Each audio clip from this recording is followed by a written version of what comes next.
Welcome, Markus from University of Copenhagen.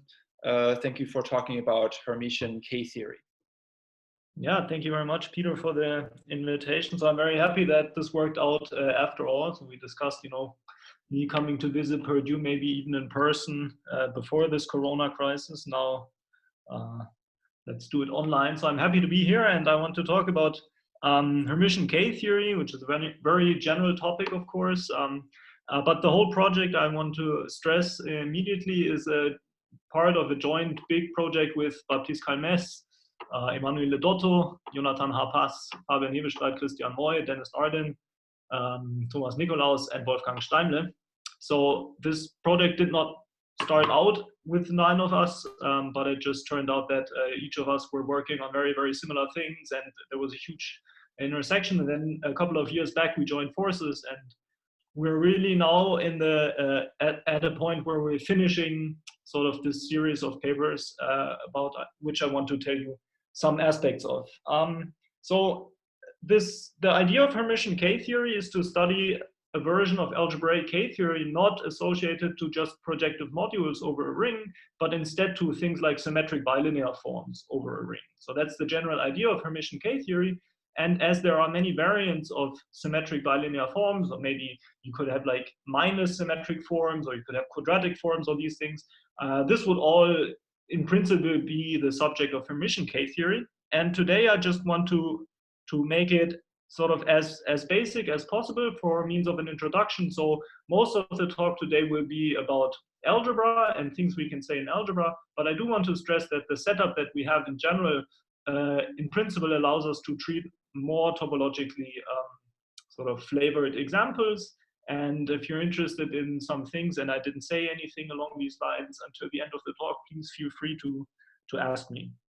So the setup is going to be very easy. So let's just assume that R is a commutative ring.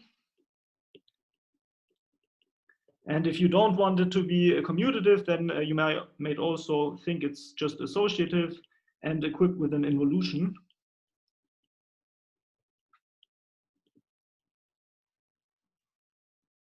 So an involution is an isomorphism, say, from R to R op sigma of order 2. So say sigma squared is the identity.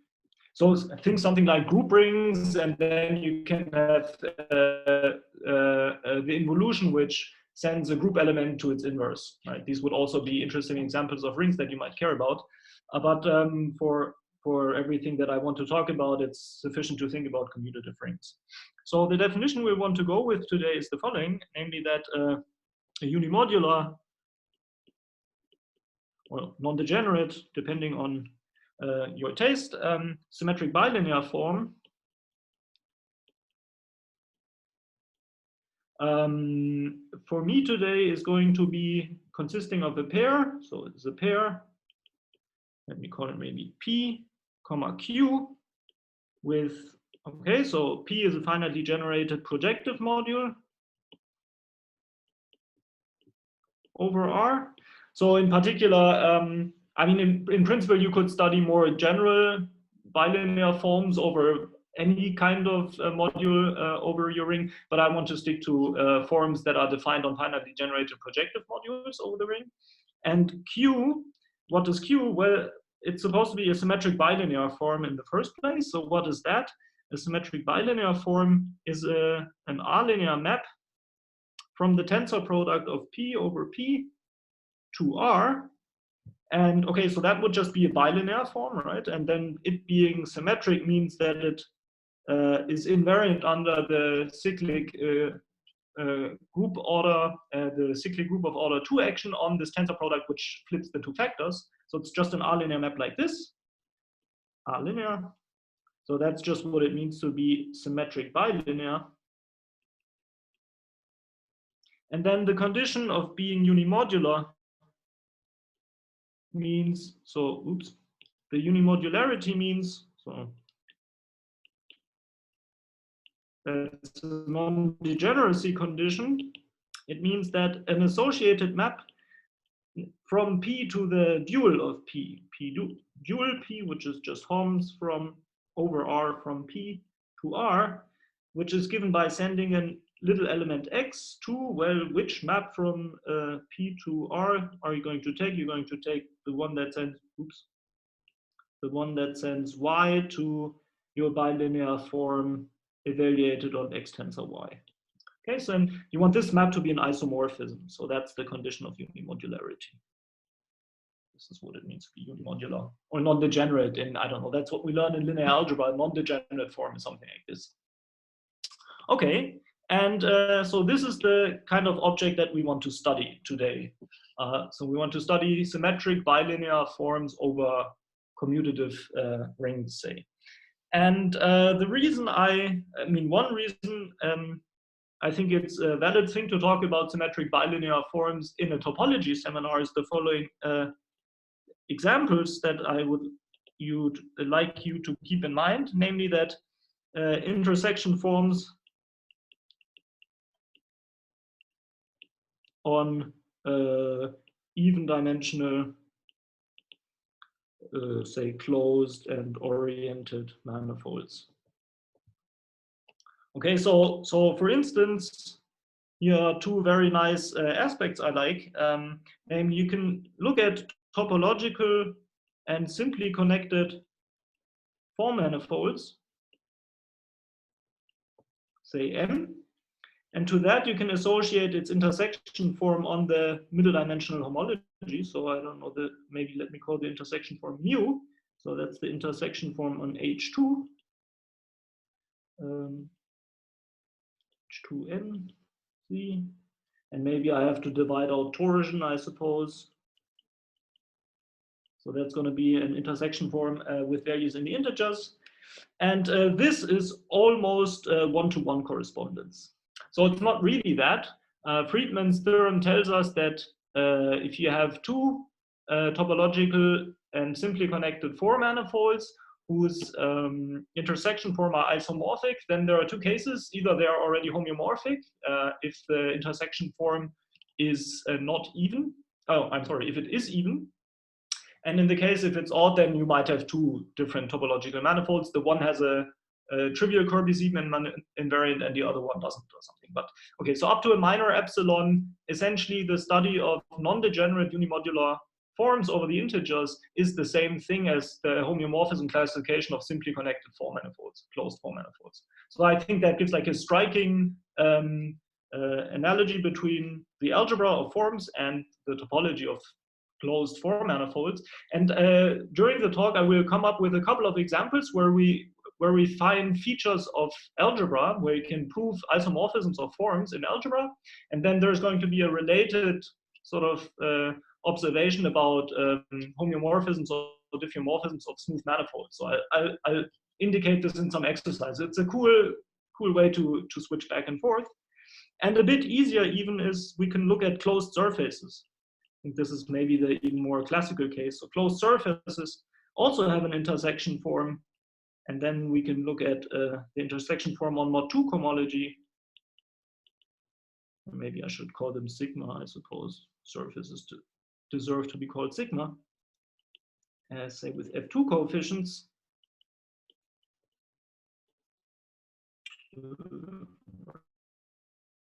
Right. So that's now going to be a form over F2, a symmetric bilinear form over F2. And this is, in fact, one-to-one. I mean, closed surfaces are uniquely determined by their intersection form, right? That's what we learn in a first topology course.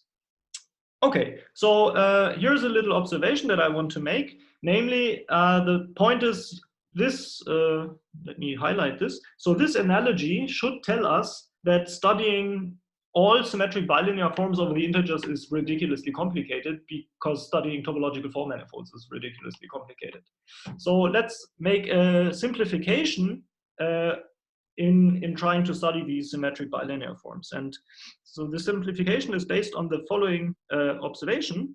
So if P and say PQ is a unimodular form, so non-degenerate form, and P prime Q prime is also one, then this is again the sort of the orthogonal direct sum is again unimodular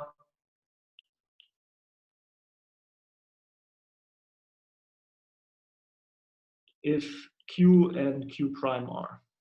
Okay, so we can add that, then we obtain a new. Oops. So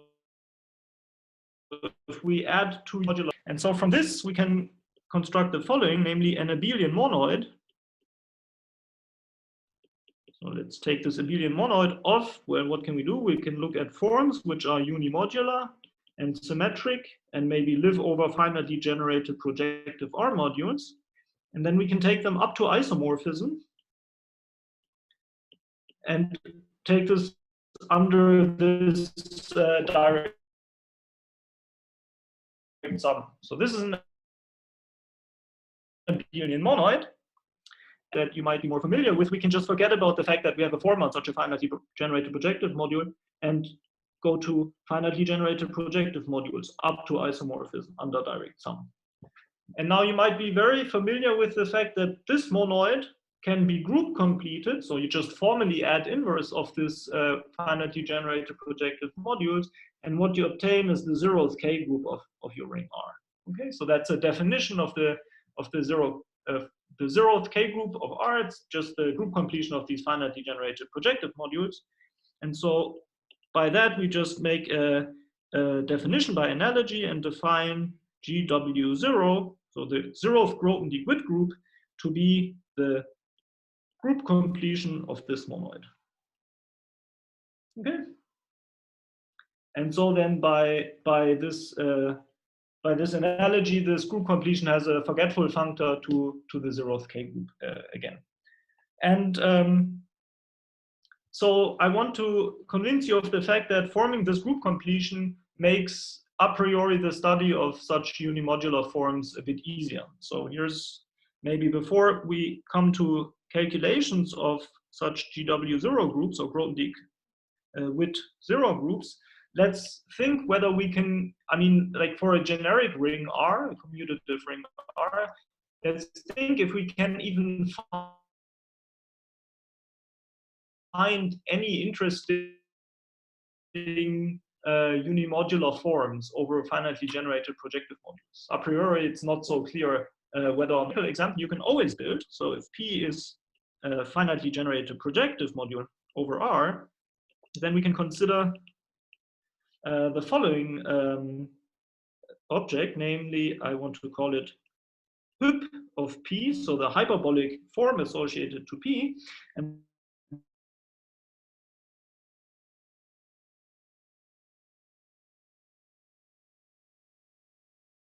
that's going to be dual. And now I claim that to its dual, which is P, the dual of P plus the double dual of P, and this is canonically isomorphic to P because P is finitely generated projective. So you can convince yourself that any finitely generated projective module is isomorphic, canonically isomorphic to its double dual. And so here we can write down this form 0, 1, evaluation 0. Something like this. It's the hyperbolic form associated to this projective module. And so at least we have some set of examples of such forms on GW0, but maybe not all of them are of this hyperbolic shape. So let's observe that these hyperbolic forms have some special feature. So here's a maybe important, let's say, observation or fact or something. / fact. So this fact is as follows. So we have to first make a definition and namely say that a form P, Q, and I mean, now a form is always going to be unimodular, symmetric, and everything, right? So I'm not always going to say this. So a form P, Q is called metabolic. Maybe I should also here say this is the hyperbolic form. And in general, we shall call a form metabolic if it admits a Lagrangian. And then, of course, I have to tell you what a Lagrangian is, a Lagrangian L. So i.e., first is L is a submodule of P. And such a submodule shall have two properties. The first one is that if you take your form Q and you restrict it to L, the form should be 0. So, i.e. that means Q of x, y is 0 if x and y are in L. Right? If you have a submodule, you can just simply restrict your symmetric bilinear form onto that submodule, and you ask this to be constantly 0. So this is what one calls L to be is an isotropic subspace. And then you want to say that it should be maximal with, I mean, as big as possible. And then you can think that in some sense you want to specify that it, I mean, a maximal isotropic subspace can at most be half-dimensional. Sort of, if you had something which were larger than half-dimensional, on which the form vanishes constantly, then it cannot be a unimodular form anymore. So let's try to say what it means to be such a maximal subspace, and that means that the following sequence, where you take this inclusion from L to P, so you include the Lagrangian, now you choose, or you pick your isomorphism to the dual that you have, which is given by Q, and then you dualize your inclusion, dualize I to L, and then you ask that this sequence is exact. Oh, okay, it's exact. Okay, so let me and copy. In some sense you could write DL, I guess, right? But that's also. Oh, I must write DL. Yes, sorry. I will do this in a moment. Yes. Right. Yes. Thank you. I will do this. So thanks for this. Of course, we have to put in the dual. Yes, exactly. So we want this sequence to be exact. In other words, this sort of specifies that L and DL are perpendicular subspaces of P on which the form vanishes, and then well, you have your form like this. And examples, of course, of such metabolic forms are the following. So if you take the hyperbolic form on P, then this is metabolic.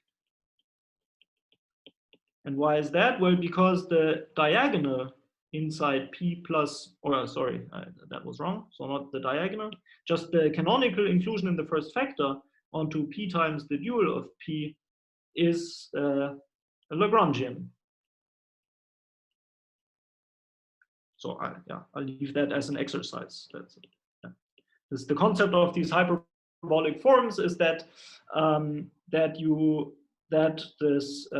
the first inclusion is a Lagrangian.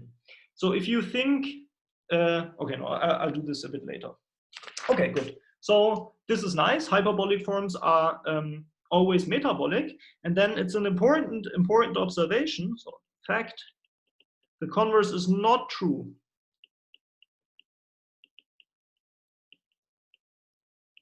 And maybe unless 2 is invertible in your ring. So if 2 happens to be a unit, it turns out that any metabolic form is isomorphic to a hyperbolic form. But that's going to be completely irrelevant for today. So let me tell you why this is not the case.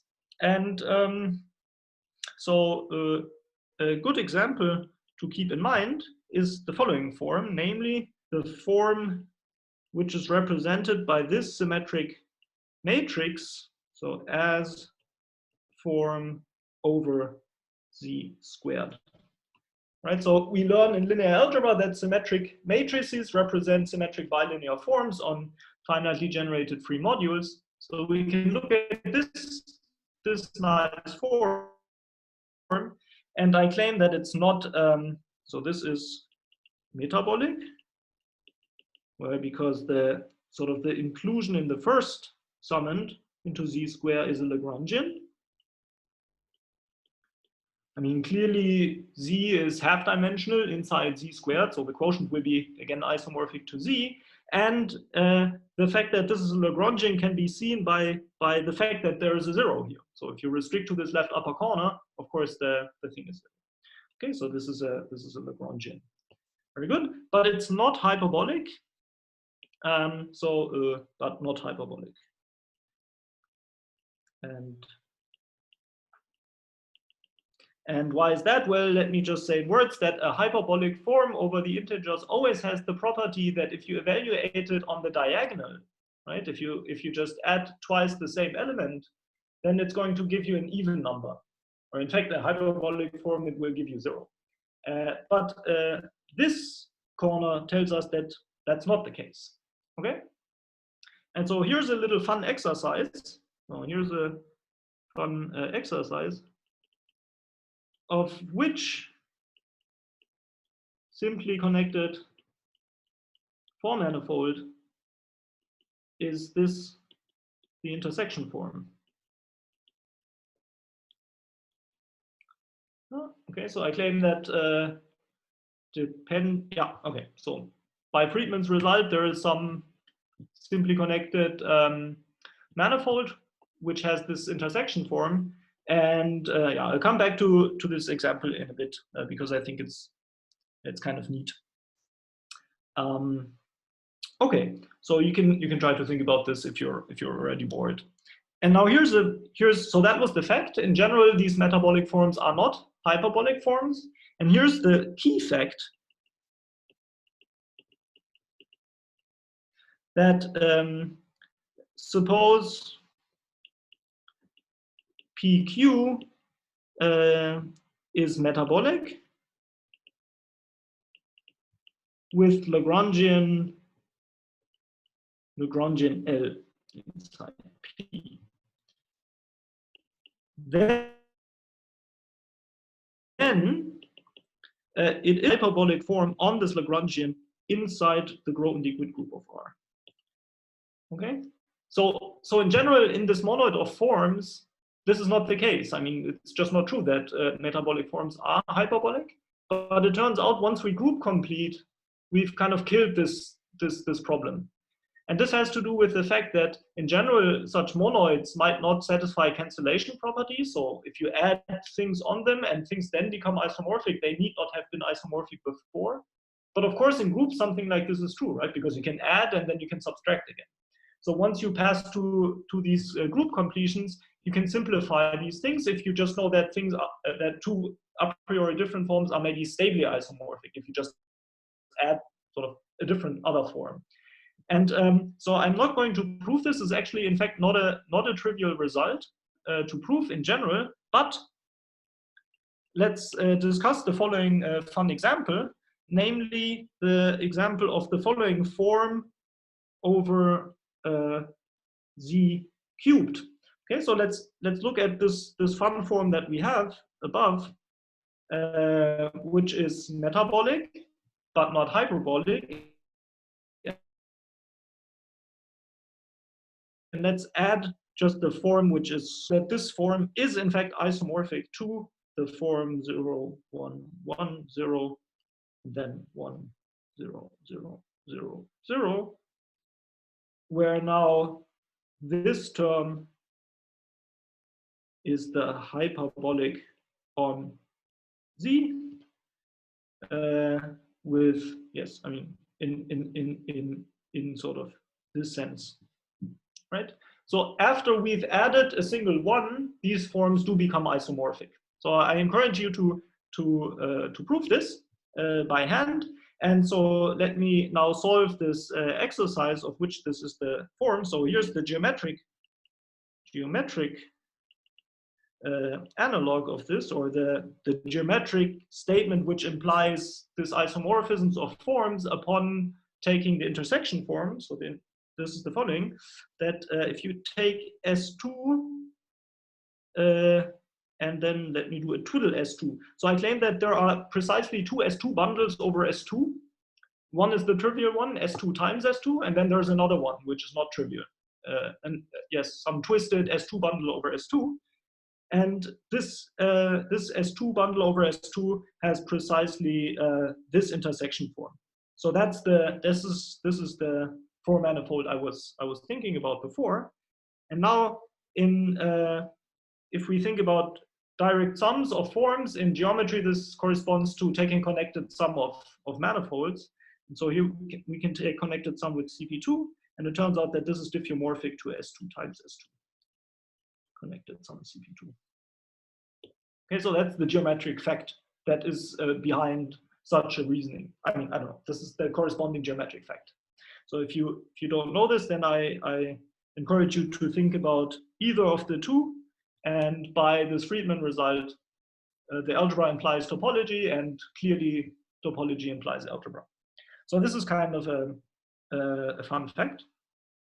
And now let me make a definition, which is supposed to simplify the Grothendieck-Witt group that we've defined just by means of a group completion of all forms further. And the definition is as follows. So let W of R, so this is the Witt group, not the Grothendieck-Witt group, so the Witt group of R be the co-kernel of the map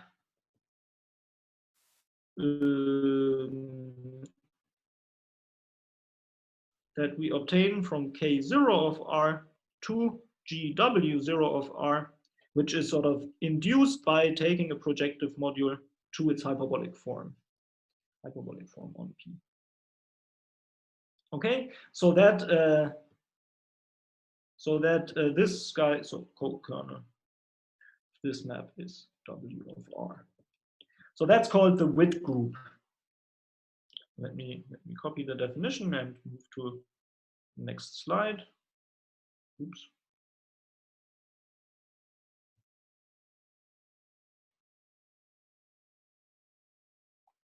Okay, and here's a lemma, an important lemma in this business. And the lemma says the following, namely, we can look at all our forms, unimodular, symmetric, on finally generated projectives over R under direct sum, which is a monoid, right? And this maps to the group completion, of course, as always. And the group completion by definition maps to this Witt group of, right? So we have such a sequence of maps, but we can also do something else, namely we can just divide out, so we can take again forms, blah, blah, blah, blah, blah, blah, on R plus, and then you divide out the submonoid generated by metabolic forms. Okay, so this is the quotient in abelian monoids. And then, so here's an exercise or a fun fact to check, namely that this quotient, so this is a group. And why is that? Well, because PQ plus P comma minus Q has the diagonal as a Lagrangian.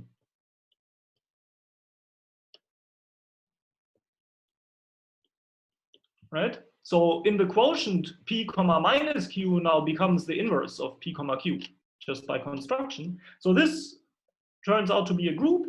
And then you can check that the universal property plus some example we had before implies that there is a map from the Witt group to this quotient. And the key fact implies that there is a map in the other direction, and in fact these turn out to be inverse isomorphisms. Okay, so the upshot is we can define the Witt group of R without group completing.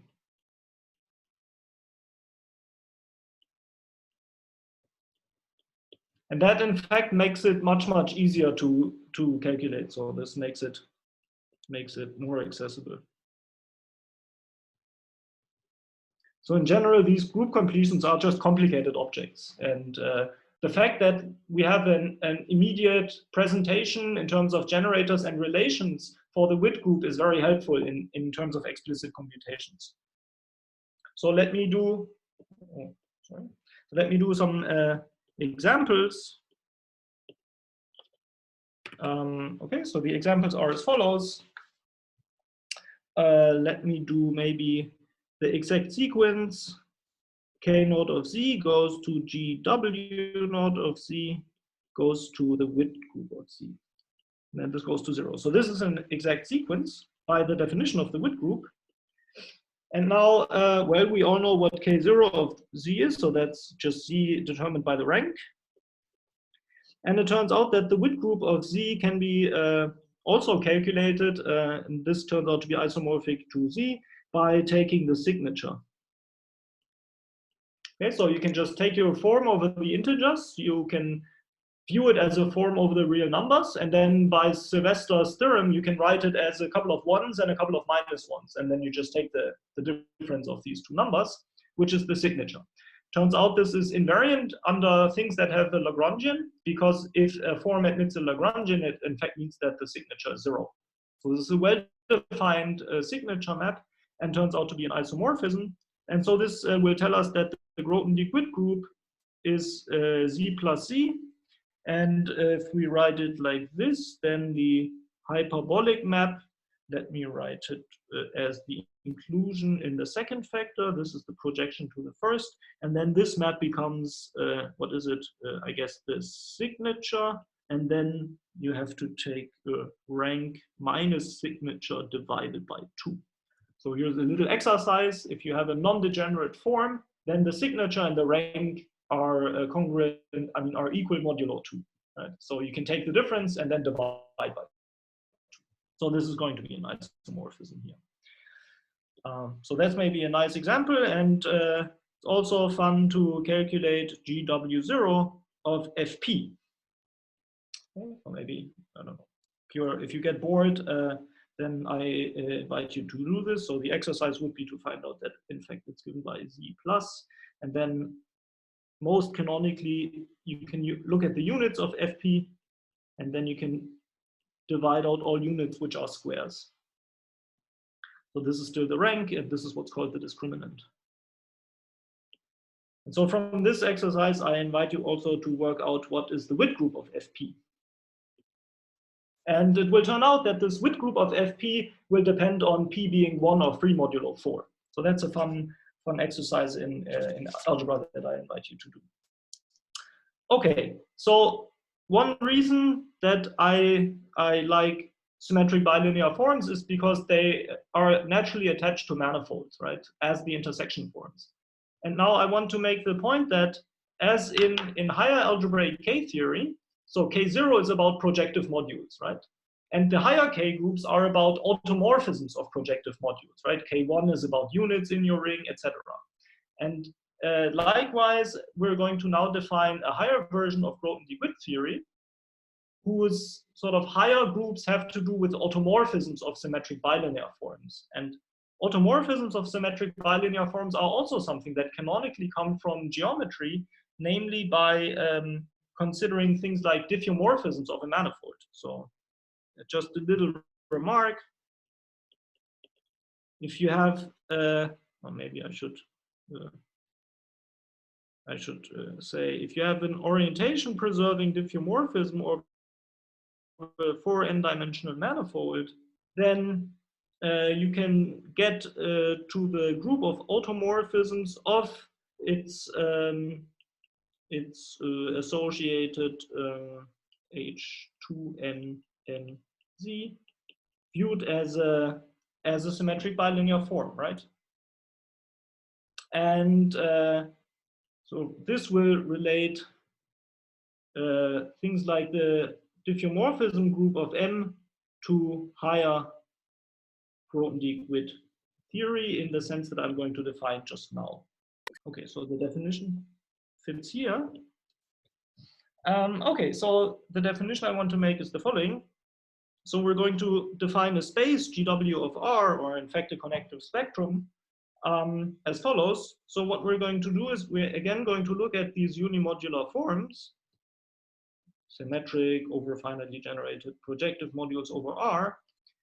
And now we're not going to take isomorphism classes. We're going to remember that it forms a category. There's a clear notion of the morphism of forms, right? We all know that.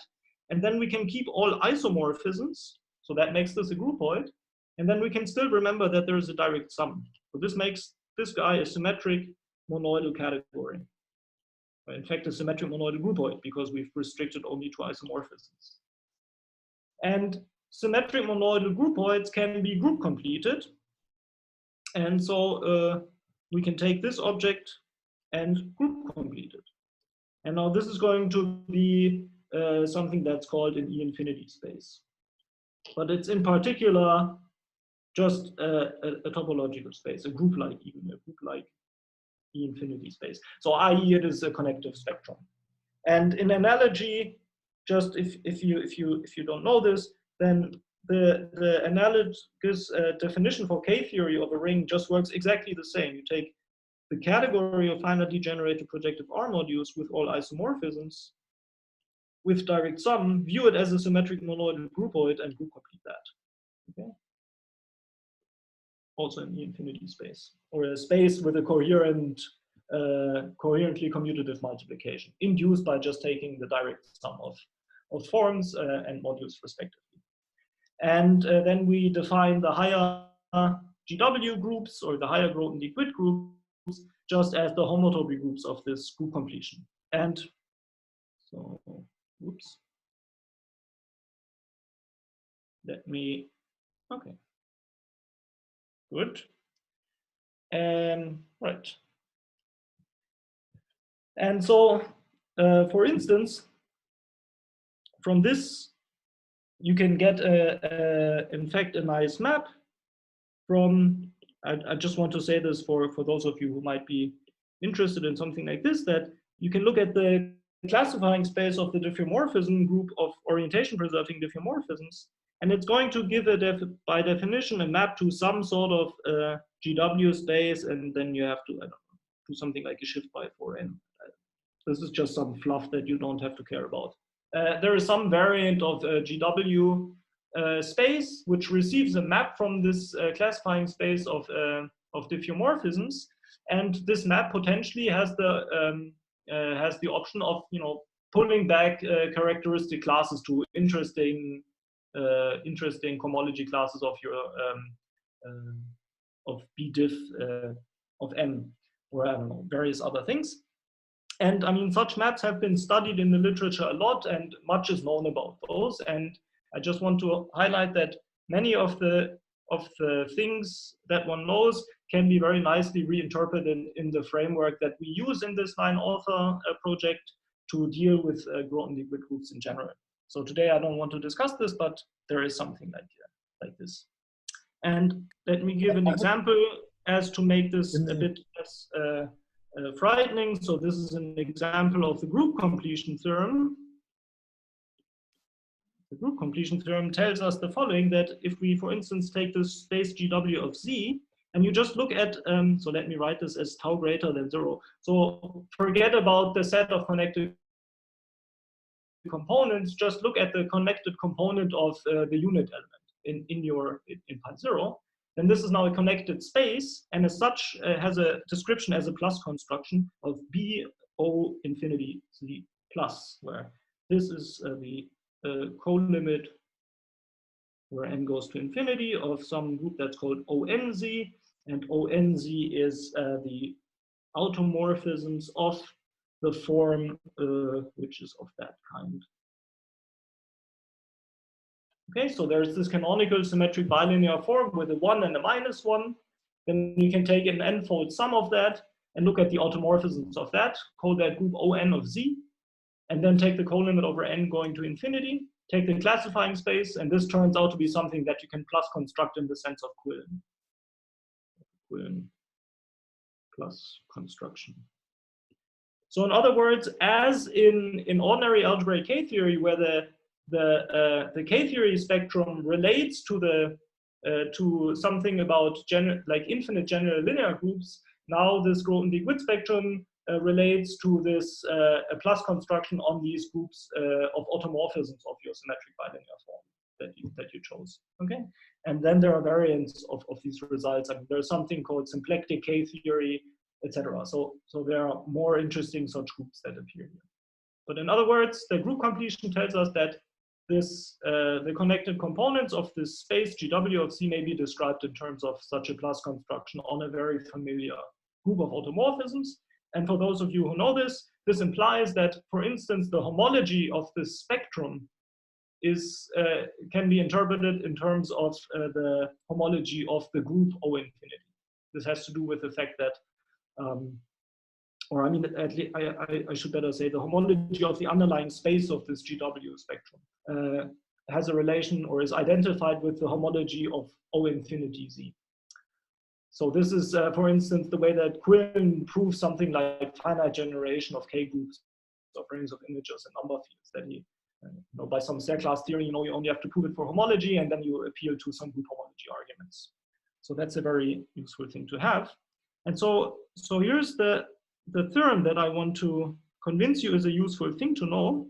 So let me call it #9 due to the 9 of us. And it says the following, namely it says that there is a canonical fiber sequence of spaces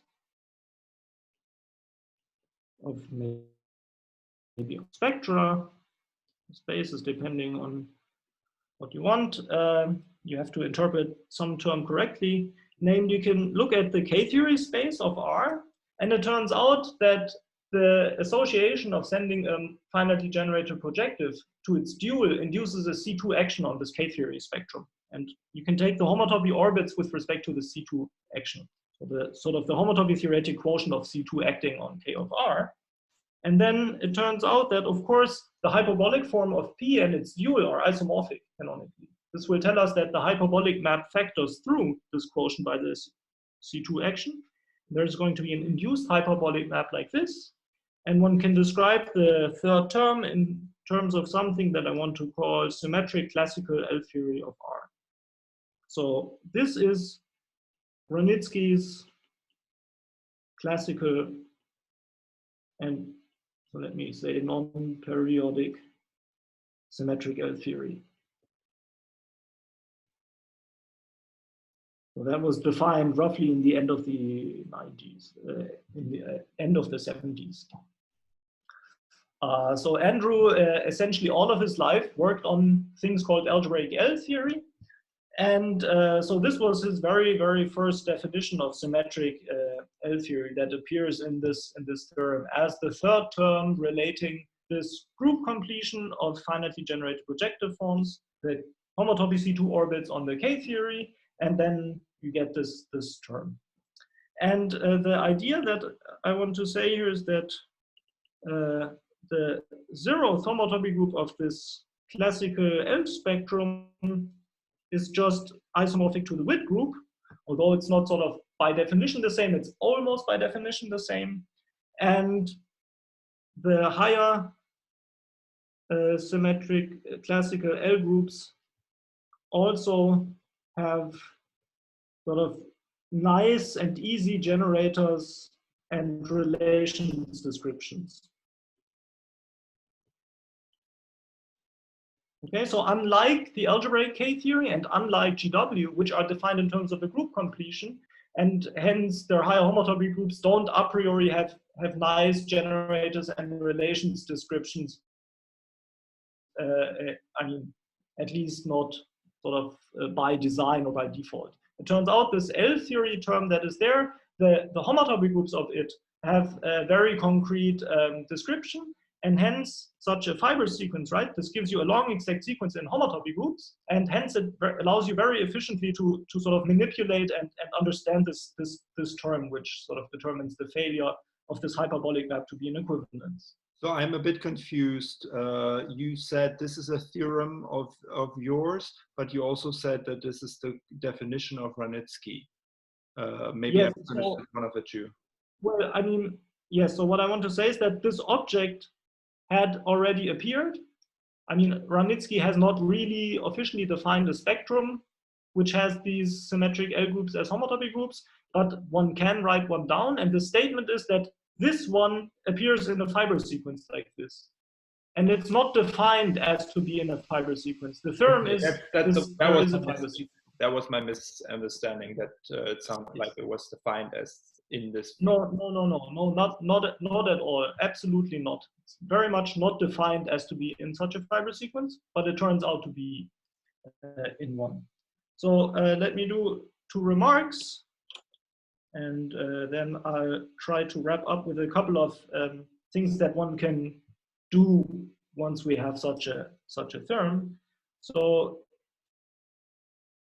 applying pi naught to the sequence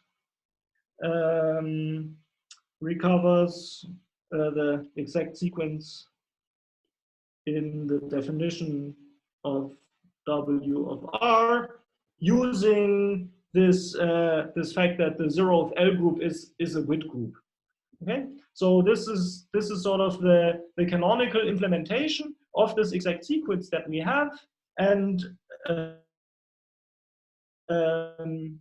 this is just the analogous sort of exact sequence that you have to put as to also describe the higher GW groups. And again, these higher GW groups are interesting for various reasons. I mean, they do relate to manifold topology, but also sometimes, you know, one might be interested in even calculating like GW of a complicated ring, or maybe a scheme or something, even in degree 0. And if you can chop up your interesting or complicated scheme into smaller pieces, and you can calculate like GWs of each term individually, there's going to be something like a descent spectral sequence calculating the big guy. And these terms in the descent spectral sequence will involve higher GW groups of the pieces that you have in principle. So it's very useful to have these higher GW groups at your disposal, also in the lower case. Okay, so then another remark is that this was known. So this theorem was known. So theorem is known if 2 is invertible in the ring. So this is mainly due to Schlichting. And so the point is that so far people had not really a good idea of what should be this error term. So of course one had always understood that there is this map, this hyperbolic map, and it was always a desire to understand this co-fiber term efficiently. And it turns out that in this L theory that is around, so that there's a whole machinery about L theories that was developed by Andrew Ranicki, and it just turns out that there are many variants, and once 2 is invertible, all of them are the same. And so some might have a good property with respect to something, and others will have nice properties with respect to other aspects. And once 2 is invertible, all of these things collapse, and you have a beautiful theory of L theory spectra. Another point is that I mean, what we found is that it's this very classical, potentially non-periodic symmetric L theory that Andrew had defined in the very beginning that you have to use as to make such a theorem true unconditionally, sort of with no assumptions on your ring, just as it is. So that's I think a very nice statement, that all of these invariants which had been known for, I don't know, like 40 years, in fact, turn out to be related in this very nice fashion. Okay, so let me finish, just not by explaining how one proves this, because in fact the proof is very indirect. So what we do is we set up a whole sort of machinery where we can deal with things like GW theory and L theory in a very abstract context, something that we call Poincare infinity categories. So it's very much in the spirit of the Blumberg-Ebner-Tabuada approach to algebraic K-theory. So we set up a very general thing.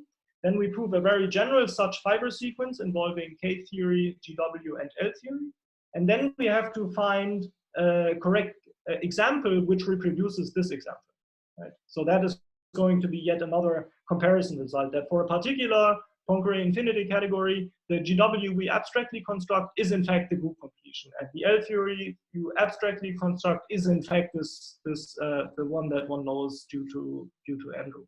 So there are many ingredients that go into this proof, and yeah, I don't want to mention anything further, but let me mention some applications which are not at all immediate from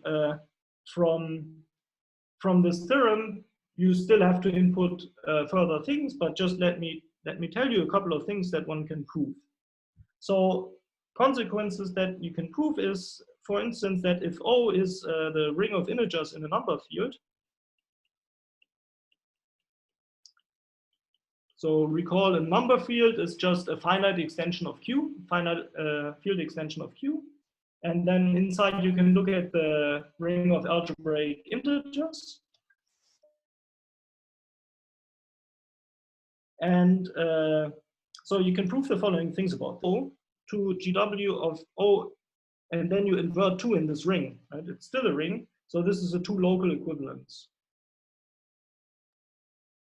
So in other words, if you only zoom in on 2 torsion information, then this map is a sort of is an equivalence through the eyes of 2 torsion, if you forget about odd torsion.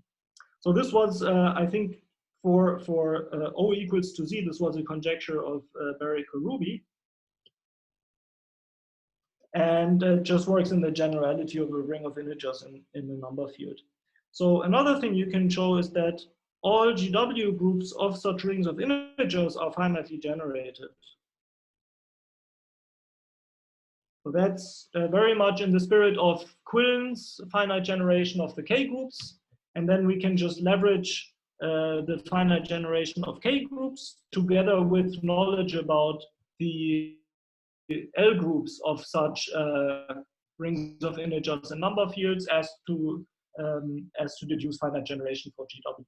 So that's something one can prove. Then there is a canonical map from something that's, well, this GW theory to, you can again look at the algebraic K theory, and now you can go to the C2 fixed points. So that map is induced by taking a form, PQ, and sending it just to P, and observing that P is isomorphic to its field via Q. So that furnishes a map from this GW theory, also a two-adic equivalence. So that's known as Thomason-Sommertoby limit problem.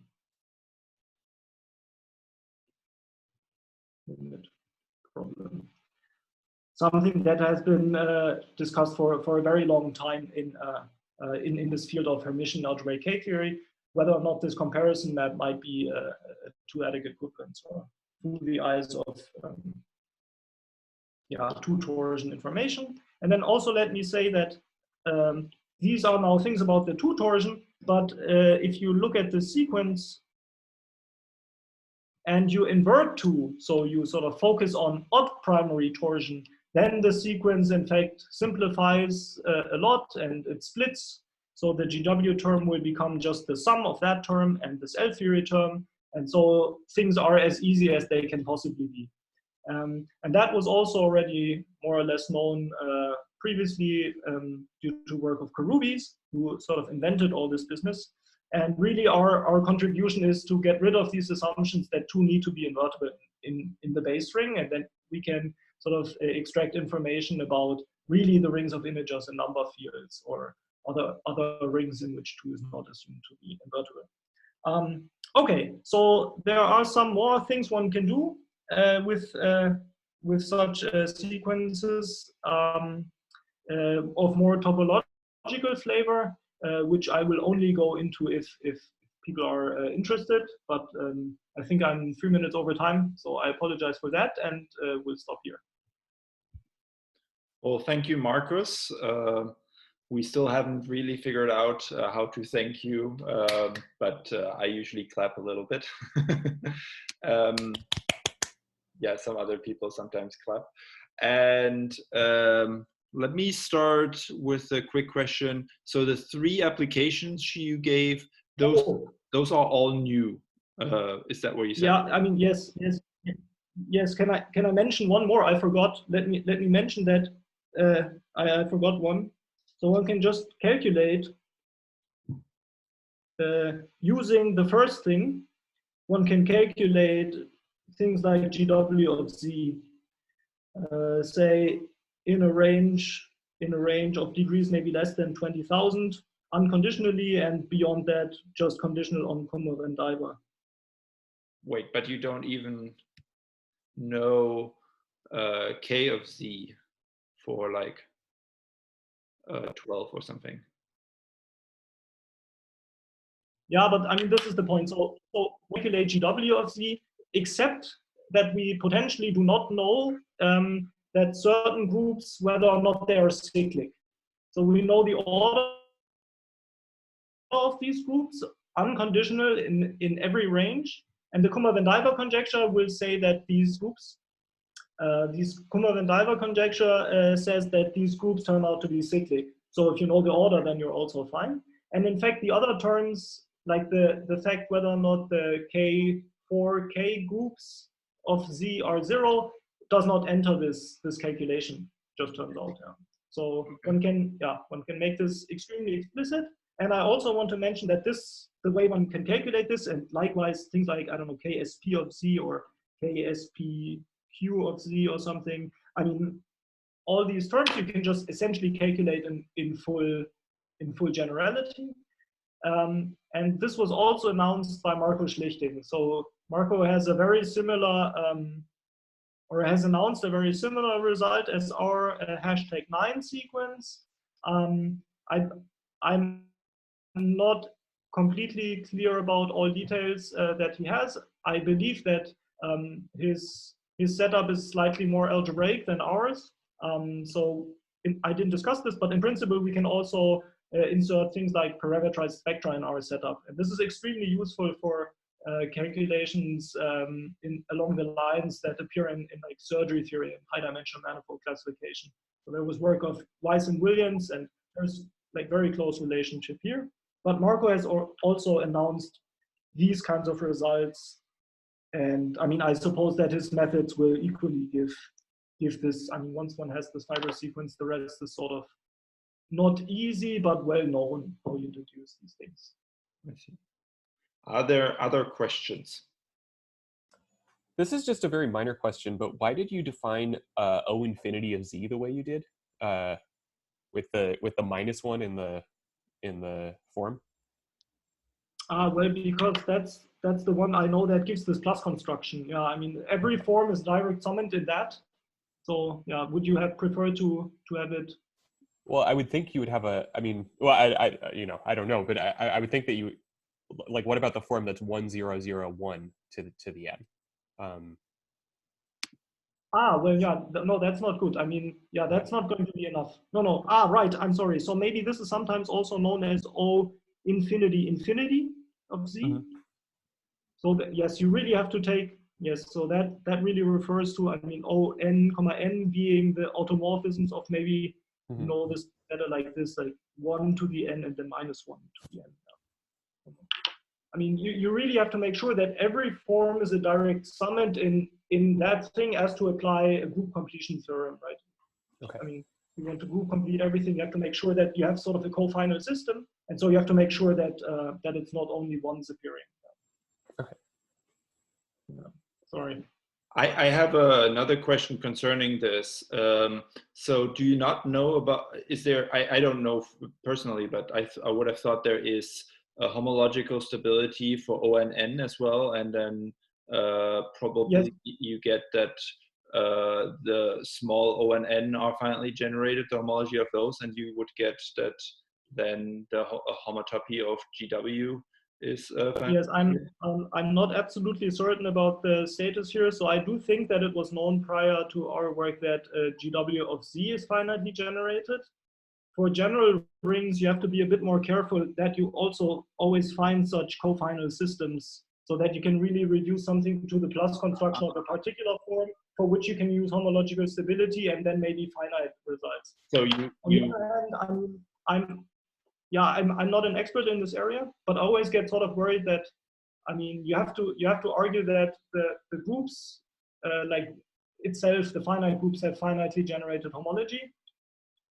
That's something I know for things like GL and Z, of course, by means of like these Borel compactifications, and I'm just not so familiar with what happens precisely for these kinds of automorphisms. Mm-hmm. But certainly you have to be a bit careful that you can find sort of one form which absorbs all other as to sort of in that colimit of the automorphisms to calculate. So that might not always work, but again, I don't, yeah. So sorry for all other experts who know better about this than me. Here I just propose that we can import this finite generation stuff from L theory, which then does not make use of another homological stability result. But of course, we still use that of Quillens. Mm-hmm. Yeah, that's a good question, though. Yeah. Are there more questions for Markus? Sorry, is Ranicki's like classical L theory? Is that also like in the infinity space?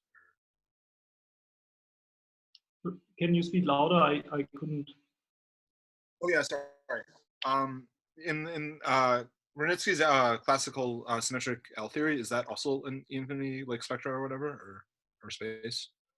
Ah, yes. Yes, this is also I mean, you can make it a spectrum,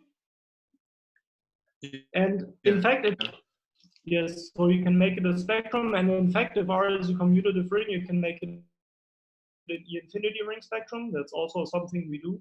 I mean, Andrew didn't, of course, but and also let me point out. I mean, this is just a fun fact.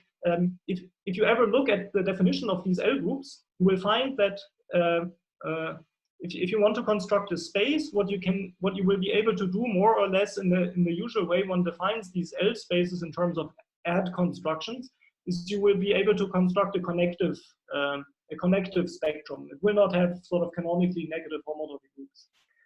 But it turns out that Andrew had already observed that it's very natural to just ad hoc define negative symmetric L groups in a particular way. So yeah, he defines sort of very negative symmetric L groups as L groups of quadratic forms, and just says that there is reason to believe that that's the right thing to do.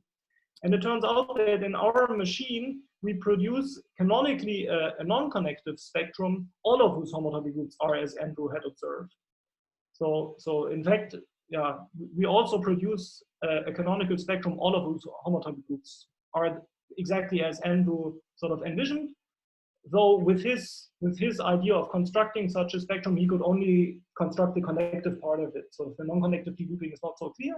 And we also sort of, by some accident, come up with that. Yeah. Nice. Okay, if there are no more questions, let's thank Markus again for, I think, a very informative and clearly understandable talk.